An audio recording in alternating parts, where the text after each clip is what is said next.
Hey guys, welcome to the Tech Granth.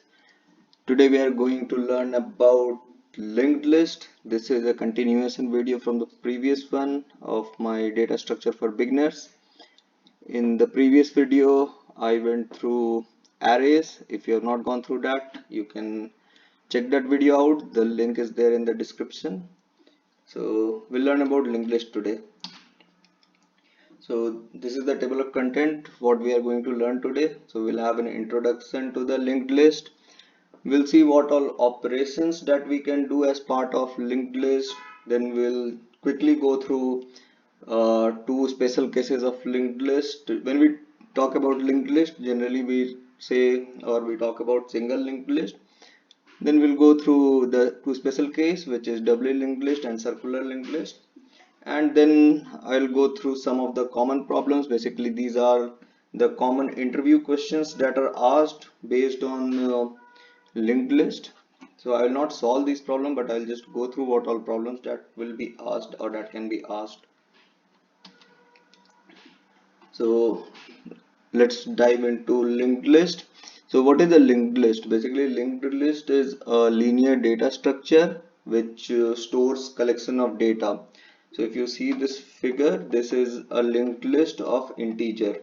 So each of these blocks, these are called nodes of the linked list, which contains two part. One is the value of the linked list. The second point, which you see this dark dot, which connects to the second block, this is called the pointer of the linked list.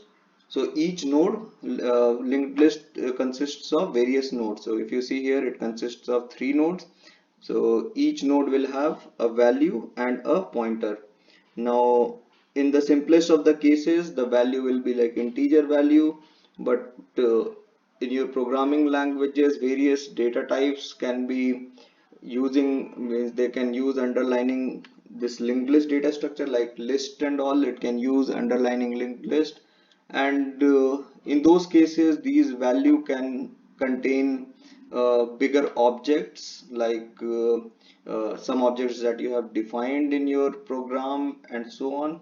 But for beginners, you can just think of it like it will contain some value, maybe integer, string, or any particular value. And the structure of this will be, it will have two parts, the value and one more location, or one more block, or one more container, you can say, which will contain the address of the next block.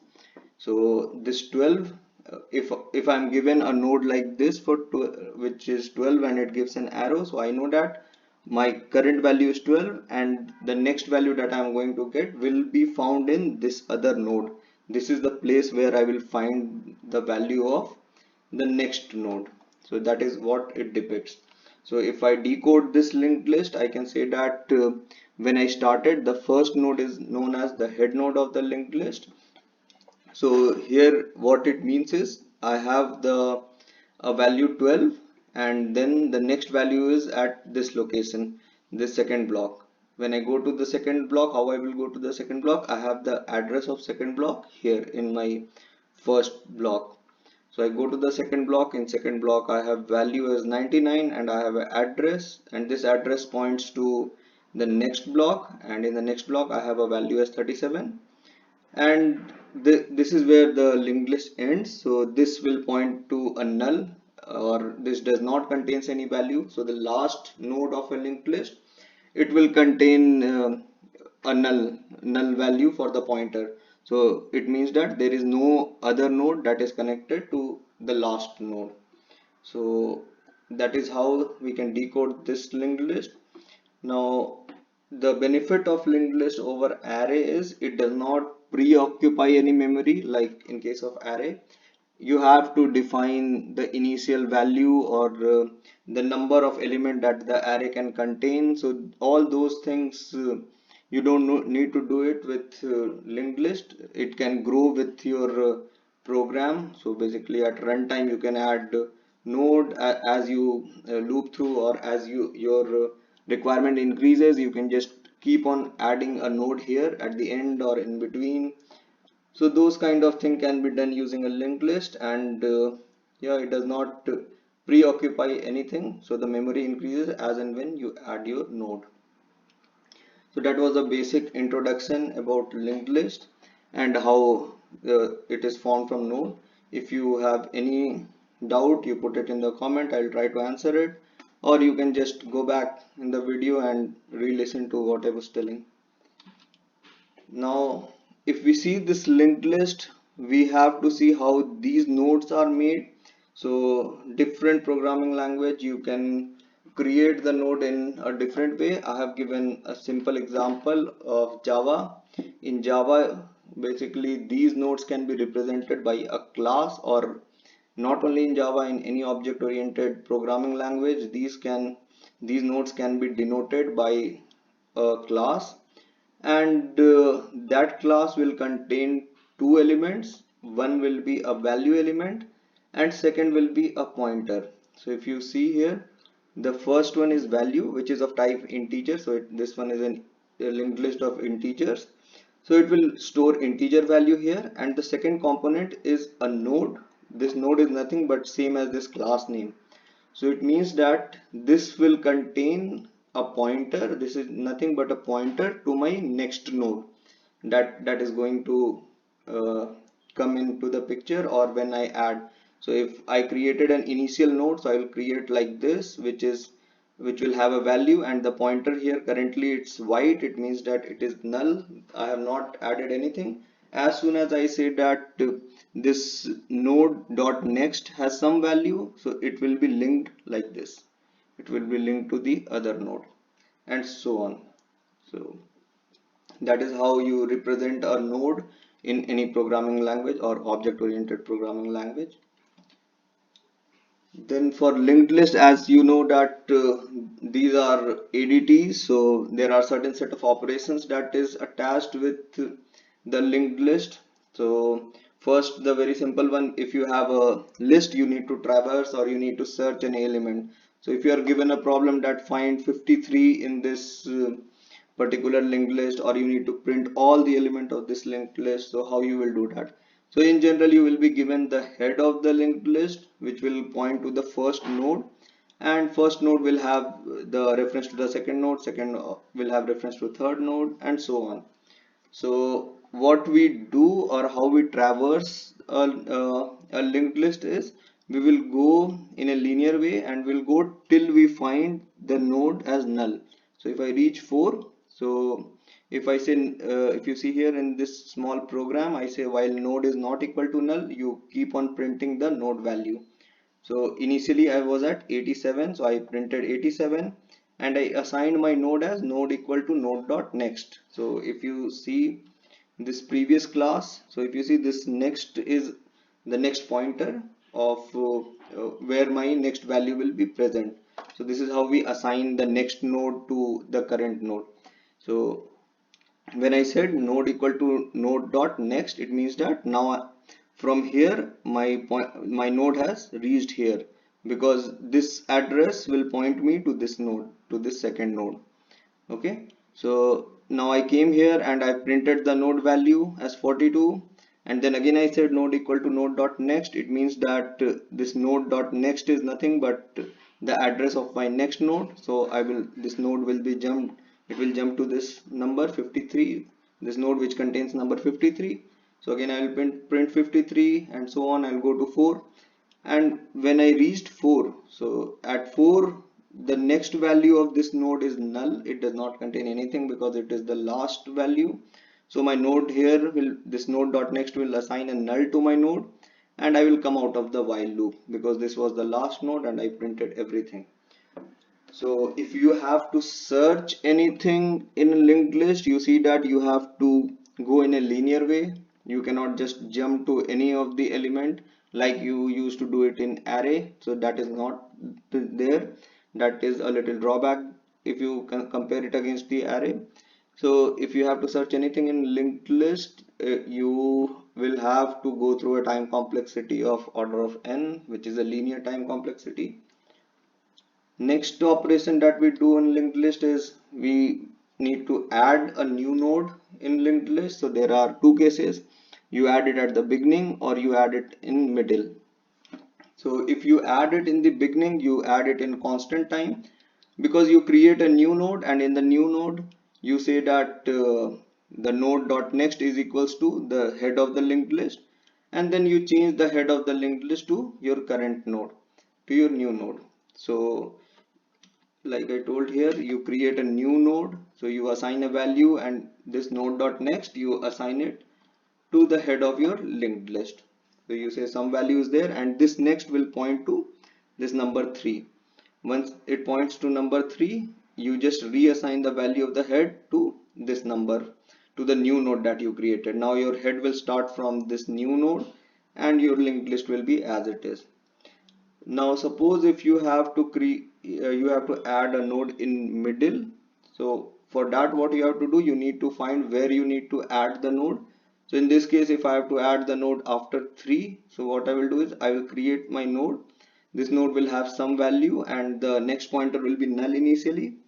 Then what I will do is, if I have to add it after 3, so I have to traverse the linked list till 3, and at 3 I will say that initially the 3 was pointing to 2, so I will break this chain. I will break the link between 3 and 2, and I will say that when I reach 3, the node dot next will point to my new node that I created, and my new node now will point to the next node of 3. So in this way, what we can do is, initially when we created this new node, I can say that this new node dot next is equals to the value of this pointer. So if suppose this is the current pointer, I say it cur or current. So and this is a new node, so I say it, I will name it as new node. So new node dot next is equal to current dot next. Okay, so it means that current dot next was 2, so new node dot next will be, it will be pointing to 2, and then I will say current dot next is equals to new node. So current dot next will start pointing to this new node. So uh, I will tell you one more time. So if you have to add any node in middle of a linked list, so what you have to do, you traverse to the point where you have to add. So suppose you have to add after 3, you will say that okay, this is my current node, and this will be the new node that you created. So current new node dot next will be current dot next. It means that this new node should point to the node which previously was being pointed to by this current node. Okay, and the new node now, the current node now, it should point to the new node. So this is how it will work, and you will be able to add your node in middle of this linked list. So this also will take a linear time, because you have to traverse to the point where you have to add this new node. Now next operation is deletion. So same thing goes for deletion also. If you have to delete at any node from the front, so simply you can say that you move your head from here to this new starting node, and this node, the first node dot next, you can make it as null. So if you make it as null, so this head is not pointing to anything, and your starting point will be from here, and later on this can be uh, collected by some garbage collector, or it will lie just like that. And if you have to delete anything from middle, so for that you have to traverse to the point. So in this case, I traverse till here, and I will say that my node dot next, this node dot next should be equal to node dot next, because rather than pointing to next, it should point to the next dot next, means the second node after this current node. So that way this node now will point to this third node rather than pointing to this node, and so this way this node got deleted. Now we'll all these are like these are all the singly linked list. Now we'll see a special case of the singly linked list, which is the double linked list. The advantage of double linked list is that it has two pointers. So if you see, this is the single linked list, this one is the double linked list. So double linked list has, each node has a pointer of the previous node and the next node, both of them. So the node class will look something like this, where you have int as value and you have two pointers. One will point to the next node, other will point to the previous node. Now benefit that we get with double linked list is that if you have to delete any node in between, you don't need to traverse till the previous node. Like if you had to delete 3 here, so you had to traverse from 5 to 7, so that you know that okay, 7 is my previous node and now this has to point to 4. So I have to traverse till 7 and then I will delete the third node. But in case of double linked list, since I have a pointer to the previous node, so I can just from here only I can say okay, this previous dot next is equals to my next. So that way 7 will get connected to 4 directly and 3 will be removed. But the drawback of using this is that now you have to add extra space, because from one pointer you have two pointers, so it takes two spaces. And also insertion and deletion will take a little longer time, because now you are dealing with two pointers, so every time you insert a node you have to set all the pointers correctly, and every time you delete the node you have to set the pointers correctly. So this is a drawback. Then we have circular linked list. Circular linked list is a singly linked list where your last element is connected to the first element. So basically the tail or the end element is connected to the head. Here head is in general referenced as tail, or the starting point. So where do you use a circular linked list kind of thing is where you have a round robin kind of mechanism, or where you are sharing some resource, so you need to put this element into if you have like a limited kind of memory. If you consider, if you are using some CPU, you are designing a CPU, and the CPU is a shared resource for your whole computer. So if you want to give priority to one task, that when that is finished the next task should come into the picture. That kind of scenario where you have some resource sharing kind of thing, that is where you use circular linked list. Now how do you add element in the circular linked list? If you have to add it at the end, so you traverse from here, you say that this is the head, you take one more pointer and you say that that is your current node, you move the current node till you don't find the head node again. So you traverse till you don't get the head node. Once you get the head node, just before that you add your next element. So that is how you can design a circular linked list. And the common questions that get asked for your interviews on linked list is, you need to add a, it starts from as simple as you add a node in the middle of the linked list, or you remove a node from the middle of the linked list. You have to reverse the linked list. For example, if you are given a linked list like this where you have 12, 99, 37, you have to return 37, 99 and 12. So that is reversing a linked list. And then you may be asked, like, you reverse the node in bunches. For example, here you have four nodes, so you reverse it like you have 4 and 15, so you do 15 4, and that will be connected to 40 and 7. So something like that, that kind of question is asked. Then if you have a loop in your linked list, then you need to detect the loop and you need to remove that loop. So that is another very common question that get asked in linked list. And then there is, like, there are two linked lists which intersect each other, so you need to find the point of intersection of that particular list. So all these kinds of questions are asked. If you have understood the basics of the linked list till now, so you can try answering these questions in whatever programming language that you use.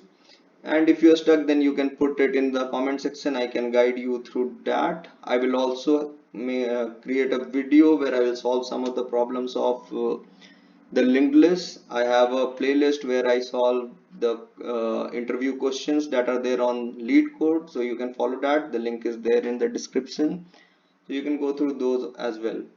So that's it for linked list in the data structure for beginners course. I will come up with some more data structures in my next video. So see you then. Bye.